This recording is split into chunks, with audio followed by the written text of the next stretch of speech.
मोठी बातमी आपण पाहतोय। ओडिशाच्या कंधमाल जिल्ह्यात सुरक्षा दलांसोबत झालेल्या चकमकीत 5 माओवादी ठार झालेले आहेत। छत्तीसगड सीमेलगत असलेल्या या भागात माओवाद्यांच्या विरोधात सुरक्षा दलानं एक मोठं ऑपरेशन सुरू केलं।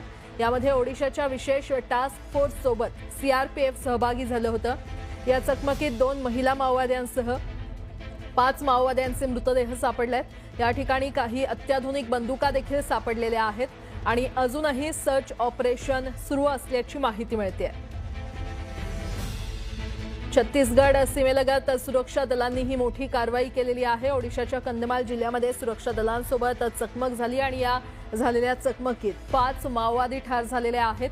छत्तीसगड सीमेलगत असलेल्या या भागात माओवाद्यांच्या विरोधात सुरक्षा दलानं एक मोठं ऑपरेशन सुरू केलं।